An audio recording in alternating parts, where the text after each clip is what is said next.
Congress party के पूर्व प्रत्याशी राजू जायसवाल साहब, अरुण सिंह साहब, कांग्रेस पार्टी के प्रत्याशी सोनिया गांधी, राहुल गांधी के प्रत्याशी पर मैं तो समझता हूं कि क्षेत्र के दिल दिल और जन जन के प्रत्याशी मेरे बड़े भाई आरपी और बड़ौदा क्षेत्र की समस्त उपस्थित ऐतिहासिक इस संस्कृति की धरोहर की भागीदारी लेने वाले मेरे समस्त बुजुर्गों, भाइयों और बहनों, मैं तो उल्टा आपको धन्यवाद देना चाहता हूं कि मुझे आप लोगों ने एक ऐसा मौका दिया, इस पवित्र धरती को नमन करने का आपने मौका दिया। मैं आपको अपने तहे दिल से धन्यवाद अर्पित करना चाहता हूं और इसलिए अर्पित करना चाहता हूं क्योंकि ये वो धरती है जिसमें बुद्ध धर्म के भगवान बुद्ध ने अपना आखिरी प्रवचन दिया था और अगर महानिर्वाण कहीं प्राप्त की तो कुशीनगर की धरती में उन्होंने प्राप्त की। ये कुशीनगर भारत का धरोहर नहीं है मेरे भाई और बहनों, ये कुशीनगर और ये पटवाना पूरे विश्व की धरोहर है। और इसलिए जब मैं आपके समक्ष आया हूं एक निवेदन करने के लिए, विनम्र पूर्वक अनुरोध करने के लिए कि जो संदेश कुशीनगर और पटवाना से जाएगी वो संदेश दिल्ली तक नहीं गूंजेगी, वो संदेश पूरे विश्व में गूंजेगी। हेलो, मेरे बड़े भाई तिलक चौक पर सर भाषण सुन रहे हैं। आरपीएन सिंह साहब कह रहे थे कि मैं धन्यवाद देना चाहता हूँ अभी आ रहे कि धूप के किरण नेताओं पर है, बस आधे घंटे में। पर मैं उनको और आपको कहना चाहता हूँ कि धूप का किरण नेता पे सदैव होना चाहिए, क्योंकि नेता जनता के लिए ढाल और रक्षा कवच के रूप में खड़ा होता है। कई लोग मुझसे पूछते हैं मोहल्ले चंबल संभाग में, और मैं इनको बता रहा था जब मैं पटवाना आ रहा था इनको बड़ी चिंता लगी थी। विमानतल पर जब हम उतरे, हम जब गाड़ी में बैठे तो इन्होंने एयर कंडीशन चलाया,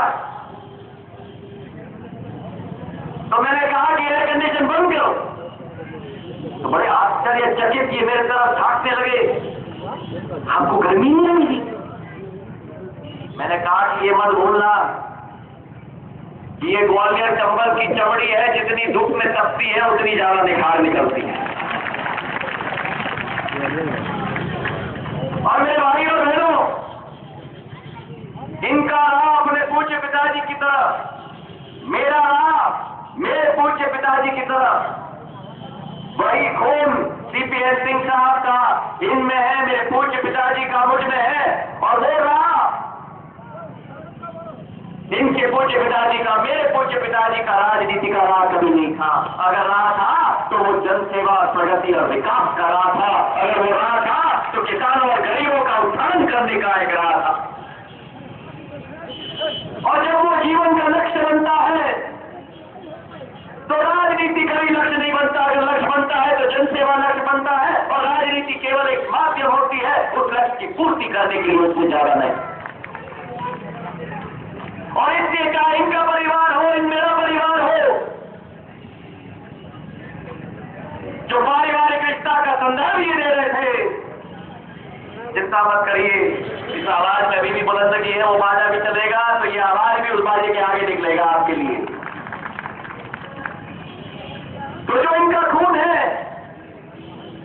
एक जनसेवा का खून है, एक विकास और प्रगति और सेवा भाव का खून है। तो मैं आपके समक्ष में आया हूं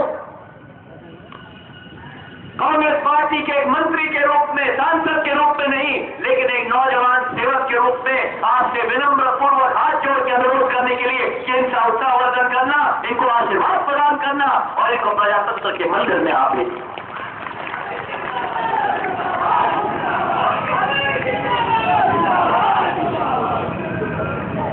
किसान जब अपने खेत में बीज बोता है तो उसके दिल में क्या कशिश होती है, उसके दिल में क्या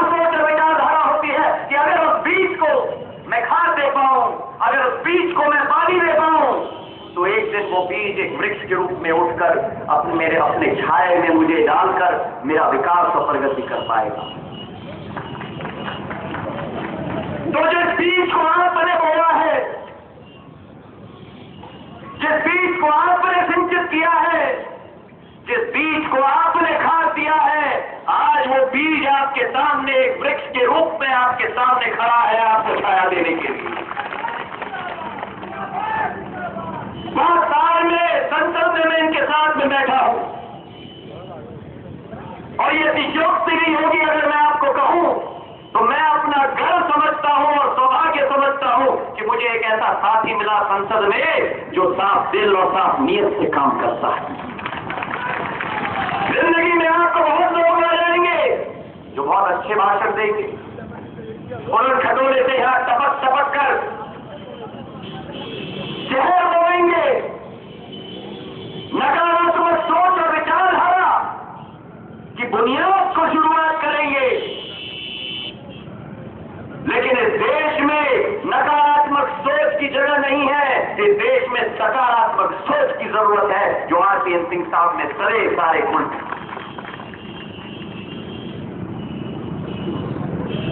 मैं बार बार कहता हूं इनके बारे में, 5 साल 10 साल जो एक बड़े भाई के रूप में संकट के समय में, पीड़ा के समय में उत्साहवर्धन करने के लिए सदैव इन्होंने मेरा साथ दिया। मैं सौभाग्यशाली समझता हूं कि मैं अपने जीवन में ऐसे शुभ चिंतकों को चुन पाऊं और इनको गिन पाऊं। आरपीएन सिंह साहब के रूप में मेरे जिंदगी में मेरे साथ में खड़े।